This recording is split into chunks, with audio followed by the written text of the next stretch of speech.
ಬಲ ಸಿಕ್ಕತ್ತವ್ರು. ಅದಕ್ಕ ಮಲ್ಲಿಕಾರ್ಜುನ ಸ್ವಾಮಿಗಳ ಈಗಿನ ಬಂದ ಕೂಡಲೇ ಅವು ಎದ್ದು ನಿಂತಾರು. ಫೋಟೋ ದೊಡ್ಡ ಯಾಕ ಸ್ವಲ್ಪ ಸೂಕ್ಷ್ಮ ವಿಚಾರ ಮಾಡ್ಬೇಕ. ಅಂದ್ರ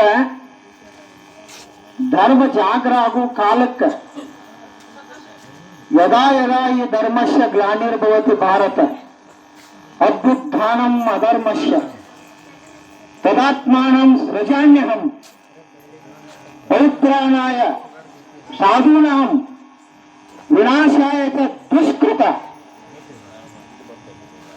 ಧರ್ಮ ಸಂಸ್ಥಾಪನಾರ್ಥಾಯ ಸಂಭವಾಮಿ ಯುಗೆ ಯುಗೆ. ಧರ್ಮ ಯಾವಾಗ ನಾಶ ಆಕತ್ಯ ಆ ಟೈಮ್ದಾಗ ನಾನು ಏನ್ ಕೃಷ್ಣ ಪರಮಾತ್ಮ ಭಗವದ್ಗೀತೆ ಒಳಗ ಅವತರಿಸಿ ಬರ್ತಾನ. ಕಿಡಿ ಈಗ ದೀಪ ಹಚ್ಚಿರಿ, ಕಿರಿದಾದೋಡೆ ಸಾಣ ಬೇಕತ್ ಅಲಕ್ಷ್ಯ ಮಾಡ್ರಿ ಏನಕ್ಕತಿ ಕಿಡಿ ಸಾಣ ಬೇಕತ್ತ. ಬ್ರಹ್ಮಾಂಡವನ್ನ ಭಸ್ಮ ಮಾಡೋ ತಾಕತ್ತಕತಿ. ಬರೀ ಕಣ್ಣು ಮುಂದೆ ಕಾಣುವು ಸುಡುವು ಇವು ಬೇರೆ. ಸೂರ್ಯ ಸಿಂಹಾಸನಾಗಿ ನಮ್ಮ ಅಷ್ಟ ದಾರಿದ್ರ್ಯಗಳನ್ನ ಕಷ್ಟ ಕಾಪಣ್ಯಗಳನ್ನ ನಿಮ್ಮ ಜನ್ಮ ಜನ್ಮಾಂತರದ ಪಾಪ ಕೃತ್ಯಗಳನ್ನೆಲ್ಲ ಆ ದಿವ್ಯ ದೃಷ್ಟಿ ಕೃಷ್ಣ ಪರಮಾತ್ಮಗೆ ಸಂಜಯ್ ಕೊಡ್ಬೇಕಾರ ಮೊದಲು ದಿವ್ಯ ದೃಷ್ಟಿಯನ್ನು ಕೊಟ್ಟು. ಯಾಕಂದ್ರೆ ಕೋಟಿ ಸೂರ್ಯ ಸಮಪ್ರಭ ನಿರ್ವಿಘ್ನಂ ಕುರುಮೇ ದೇವ ಸರ್ವ ಕಾರ್ಯೇಷು ಸರ್ವದ. ಅಂದ್ರ ಆ ಶಕ್ತಿ ಈಗ ಅವರು ನಾ ಬಂದ ಕೂಡಲೇ ನಾನಾ ಗಾಬಾದ್ನಿ ಅದು ಹಂಗ ದೊಡ್ಡ ಫೋಟೋ ಎದ್ ನಿಂತಾರು. ಅಂದ್ರೆ ಧರ್ಮ ಜಾಗ್ರ ಆಗೋ ಕಾಲ ಬಂದೈತೆ. ಅಂದ್ರೆ ಅದರ ಅರ್ಥ ಕೃಷ್ಣ ಪರಮಾತ್ಮ ಎದ್ದು ನಿತ್ಯ ರಥ ಹತ್ತಿದ ಕುರುಕ್ಷೇತ್ರ. ಹಂಗ ಆಯಾವಂಗ ಯಾವ ಗತಿ ಯಾವ ಕಾಲ ಗುರುವಿನ ಬಲ ಇಡೀ ವಿಶ್ವವೇ ಗುರುವನ್ನ ನಂಬಿದಂತ ಭಾರತವನ್ನ ಕಂಡ ಪಾಶ್ಚಿಮಾತ್ಯರು ಬೊಟ್ಟು ಕಸ್ತಾರ ಅಂತಂದಾರೆ ಸಿದ್ದೇಶ್ವರ ಕೊಟ್ಟು.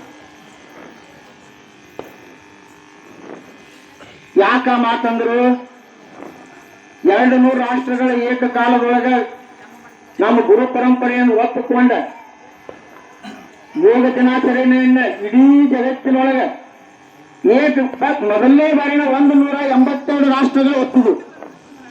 ಮನ್ಯಾನವರು ನಾವು ಕಟ್ಕೊಂಡು ಹೆಂಡ್ರೆ ನಮ್ಮ ಮಾತು ಒಪ್ಪುದಿಲ್ಲ, ನಮ್ಮ ಮಕ್ಕಳಂಕ ದೂರ ಹೋದ್ರು. 182 ಮೊದಲನೇ ಪ್ರಥಮ ಯೋಗ ದಿನಾಚರಣೆಯನ್ನು ಒಪ್ಪಿಕೊಂಡವು.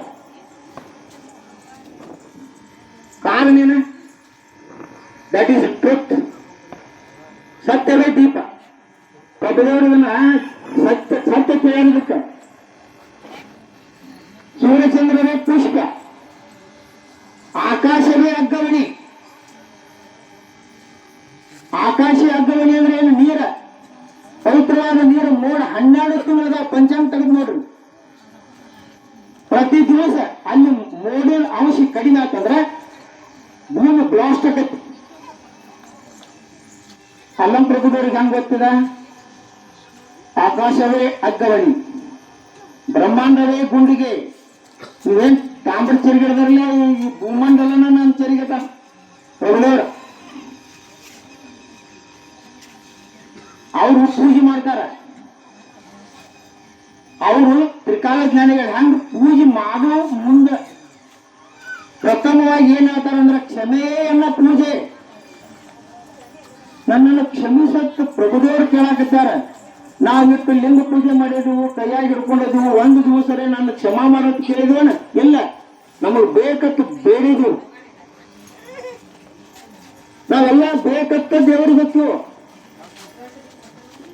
ಕ್ಷಮಿಸತ್ತು ಪೂಜೆಯನ್ನು ಆರಂಭ. ಕ್ಷಮೆಯನ್ನ ಪೂಜೆ ವೈರ ವೈರಾಗ್ಯವೇ ಎನ್ನ ನೈವೇದ್ಯ. ಆಕಾಶವೇ ಅಗ್ಗವಣಿ, ಸೂರ್ಯಚಂದ್ರರೇ ಪುಷ್ಪ, ರುದ್ರನೇ ದೀಪ, ಬ್ರಹ್ಮನೇ ಓಗರ, ವಿಷ್ಣುವೇ ಓಗರ, ಬ್ರಹ್ಮನೇ ಧೂಪ. ಏನು ಪೂಜೆ? ಅವ್ರಿಗೆ ತ್ರಿಕಾಲ ಜ್ಞಾನಿಗಳ ಕರಿತಿದ್ರ ಪ್ರಭುದೇವರನ್ನ. ನಮ್ಮ ಮಲ್ಲಿಕಾರ್ಜುನ ಅಪ್ಪ ಅವರು ಭಕ್ತಿಯನ್ನ ದೊಡ್ಡಪ್ಪ ಅವ್ರು ಹೇಳ್ಯಾರ, ಭಕ್ತಿ ಜ್ಞಾನ ವೈರಾಗ್ಯ ಅಂದಾರ. ನೀವು ಪ್ರಪಂಚಕ್ಕಪ್ಪ ನಿಮಗೆ ಶ್ರೇಷ್ಠವಾದ ಮಾರ್ಗ ಯಾವ್ದಂದ್ರೆ ಭಕ್ತಿ ಮಾರ್ಗ. ಕಣ್ಣು ಮುಚ್ಚಿ ದೇವರು ನನ್ ಪಾರಾಗ್ರಂದ ದೊಡ್ಡಪ್ಪ. ಜ್ಞಾನ ಸ್ಥೂಲ ಅಹಂಕಾರ ಆಕೈತಿ. ಈಗ ನಾವು ಮಾತಾಡಿ ಒಂದ್ ನಾಲ್ಕ ತಲೆಯಾಗಿ ಇಟ್ಕೊಂಡಿದ್ವು ಇದು ಈ ಅಹಂಕಾರ ಬಿಡಿಸೋದು ಬಹಳ ಕಠಿಣ. ಈ ಮಧ್ಯಾಹ್ನ ಅವ್ರಿಗೆ ಹಿರ್ತಾನ ಮಾಡಿದ್ರೆ ಹೊಂದಾಣಿಕೆ ಹಾಕಾರ, ಮಠಾಧೀಶರನ್ನು ಹೊಂದೋದು ಬಹಳ ಕಠಿಣ. ಹೊಂದಿಲ್ಲ ಅದ ಜ್ಞಾನ ಸ್ಥೂಲ ಅಹಂಕಾರ ಆಕೈತಿ. ದೊಡ್ಡಪ್ಪರು ಹೇಳಿದ್ದಿನ ನಮ್ಮ ಅಲ್ಲಿಂಪುರ ತುಲಾಧಾರ ಕಾರ್ಯಕ್ರಮ ಇತ್ತು ಮಠದ ಮುಂದೆ. ಬಹಳ ದಿವಸದ ಯಾಕೆ ನೆನಪು ಇಟ್ಟುಕೊಂಡು ಅಂದ್ರೆ ನಮಗ ಅಂತ ದೊಡ್ಡ ಆಶೀರ್ವಾದ ಶಂಕರಣ್ಣಪ್ಪ ಅವ್ರು ಮಾಡಿದ್ರೆ, ಮಲ್ಲಿಕಾರ್ಜುನಪ್ಪ ಅವರು ಹಂಗ ಇದ್ರೆ ತಮ್ಮ ದೀರ್ಘ ಶಕ್ತಿಯನ್ನ ಅವ್ರಿಗೆ ದಾರಿ ಎರೆದವ್ರು ಎಷ್ಟು ಪ್ರೀತಿಸ್ತಿದ್ರು. ಅದೇ ಶಕ್ತಿಯನ್ನೆಲ್ಲ ಮಲ್ಲಿಕಾರ್ಜುನಪ್ಪ ಅವರು ದಾರಿ ಎರೆದ್ರು. ನೀವೀಗಾಗಿ ನಮಗೆ ಇಲ್ಲ ಅನ್ಗಾಗಿ ಶಂಕರಾನಂದಪ್ಪ ಅವರು ಒಂದು ಮಾತು ಹೇಳ್ಯಾರ, ಅದನ್ನು ನಾವು ಅಡ್ಡ ಬರೀತೀವಿ. ಸತ್ಯವಂತರು ಸತ್ತರಂತನೇ ಬೇಡ. ಮಲ್ಲಿಕಾರ್ಜುನಪ್ಪ ಅವರು ಹೇಳಿದ್ರು ಇದು ನಾನು ಅಂತರ. ಸತ್ಯವಂತರು ಸತ್ತರಂತೇನ ಬೇಡ, ಸತ್ತನ್ನ ಕಂದನ್ನ ಎತ್ತಿಕೊಂಬುವಂತೆ. ಸತ್ತಮ್ಮ ಇಲ್ಲದಾರಲ್ಲ ಮಾತೇರ ಕಂದನ್ನ ಎತ್ತಿಕೊಂಬುವಂತೆ. ಸತ್ಯವಂತರು ಎತ್ತಿಕೊಂಡವರ ಯಾ ಸರ್ವಜ್ಞ.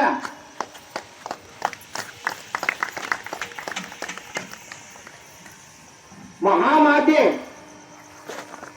ಇರುವಲ್ಲಿ ಪ್ರೀತಿ, ಆ ಪಾರ್ವತಿಯಲ್ಲಿರುವ ಪ್ರೀತಿ ಹೆಣ್ಣು ಮಕ್ಕಳಲ್ಲಿ ಐತಿ. ಈ ಹೆಣ್ಣು ಮಕ್ಕಳ ಎಲ್ಲ ಪ್ರೀತಿ ಒಗ್ಗೂಡಿದಾಗ ಗುರುವಿನ ಒಂದು ದೊಡ್ಡ ಶಕ್ತಿ ಆಶೀರ್ವಾದ ಆಕತಿ.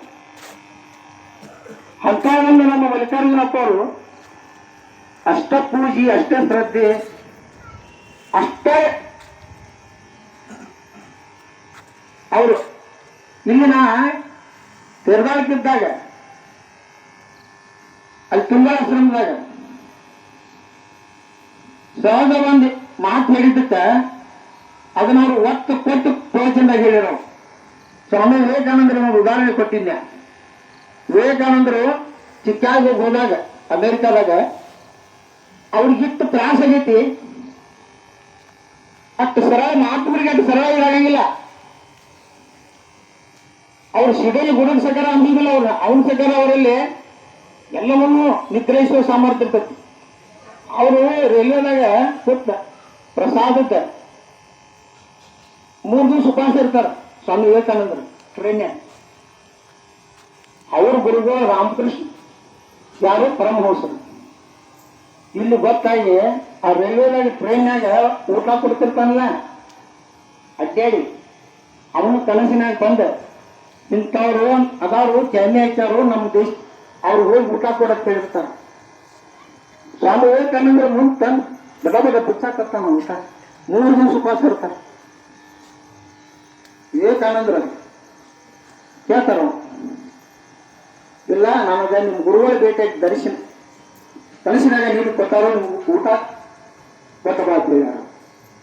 ಅವ ಅಮೆರಿಕದ ಅವನ ಕನಸಿನಾಗಿ ಇವ್ರು ಹೋಗಿ ಅವಾಗ ಊಟ ಮಾಡಿ ಅಪ್ಪರು ಚಪ್ಪಲಿ ಹೊಡೆದ್ರ ಮಲ್ಲಿಕಾರ್ಜುನಪ್ಪ.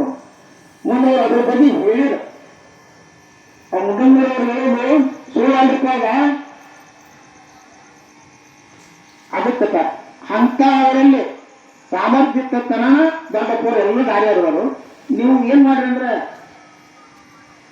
ನಂಬ್ರಿ, ಗುರುಗಳ ಗತಿಗೆ ಹುಬ್ಳ್ಯಾಗ ಹೋಯ್ತಿ, ಗುರುಗಳ ಗತಿ ತಿರ್ಗಾಕು ಶಕ್ತಿ ಪೀಠ ಮಾಲಿನ್ಪುರದ ಮಾಲಿಂಗೇಶ್ವರನು ಬನ್ಯಾಕ ಕಾಡಪ್ಪನನು ಅವು ದಿವ್ಯ ಶಕ್ತಿ ಅವು ಎಲ್ಲನೂ ರಾಯರಂತೂ ಮಂತ್ರಾಲಯ ಯಡಿಯೂರು ಸಿದ್ಧಲಿಂಗೇಶ್ವರ ಅಲ್ಲಿದಾವ ಇವೆಲ್ಲ ನೋಡ ವ್ಯಾಸ ಮಹರ್ಷಿಯಿಂದ ಶಕ್ತಿಯ ಪೀಠಗಳು ನಮ್ಮಲ್ಲಿ ಧರ್ಮದ ಗುರುವಿನ ಜಾಗೃತ ಪೀಠ ವಿಶ್ವವಾಗಿ ಏನಾರೇ ಇದ್ರೆ ಭಾರತ ಅದನ್ನ ಬಿಟ್ಟು ಮತ್ತೊಂದನ್ನ ಮೊದಲು ಭಾರತ ಇರು ಅಂತ ದೇಶದಾಗ ಹುಟ್ಟಿ ನಾವೆಲ್ಲ ಪುಣ್ಯವಂತರದು